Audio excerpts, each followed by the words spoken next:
10 பில்ஸில் governor வந்து சான்சலராக இருக்கிற அந்த யூனிவர்சிட்டியில் வந்து அவரை ரிமூவ் பண்ணுறதுக்காக தான் இது வந்து ஏற்றப்பட்டது.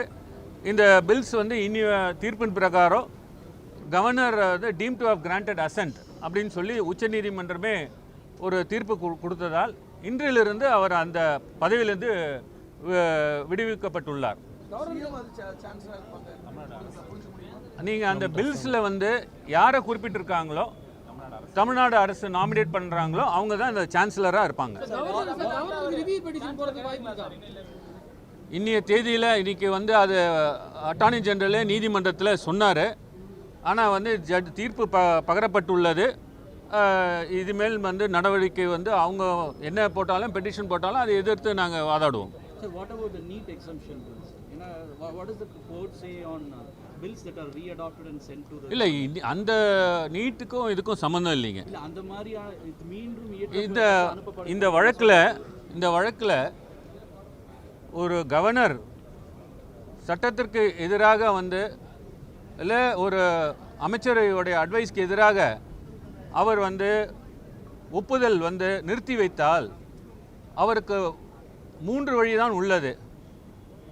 அதை வந்து நிறுத்தி வைத்து அவர் வந்து மறுபடியும் அதை வந்து சட்டமன்றத்துக்கு தான் அனுப்ப வேண்டும்.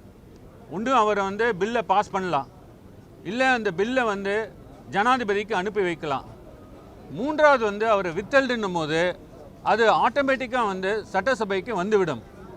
சட்டசபை 2வது தடவையாக அதை ஏற்றி அனுப்பும் போது கவர்னருக்கு எந்தவித ஆப்ஷனும் கிடையாது. இந்த வழக்கில் என்ன சொல்லியிருக்காங்கன்னா, பிகே பவித்ராவுடைய வழக்கை வந்து அதை வந்து தவறான ஜட்மெண்ட்டுன்னு சொல்லி அதை ஓவர் ரூல் பண்ணி அவங்க என்ன சொல்லியிருக்காங்கன்னா, 2வது தடவையாக ஒரு சட்டசபை ஒரு மசோதாவை அதே மசோதாவை ஏற்றி அனுப்பினால் கவர்னருக்கு எந்தவித ஆப்ஷனும் இல்லை, அவர் நிச்சயமாக அதுக்கு அசென்ட் கொடுக்கணும் அப்படின்னு சொல்லியிருக்காங்க. எப்போ வந்து ஒரு கவர்னர் வந்து பில்லை வந்து ஜனாதிபதிக்கு அனுப்பலான்னா முதன்முறையாக அவருக்கு வரும்பொழுது அந்த நேரத்தில் அவர் வந்து அந்த ஆப்ஷனை உபயோகப்படுத்தி பிரசிடெண்ட்டுக்கு அனுப்பலாம். அது ஜனாதிபதிக்கு அனுப்புறது வந்து அவர் கூட ஒரு ரைட் கிடையாது. அதை கூட அவங்க வந்து வரையறுச்சிருக்காங்க.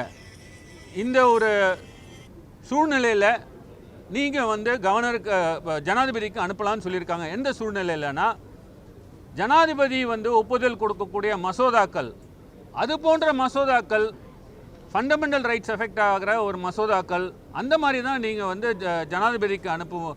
2வது தடையாக நீங்கள் வந்து வரும்போதோ இல்லை முதல் தடையாக வரும்போதோ நீங்கள் அனுப்பலாம் அப்படின்ற மாதிரி இந்த ஜட்மெண்ட்டில் கிளியராக சொல்லியிருக்காங்க.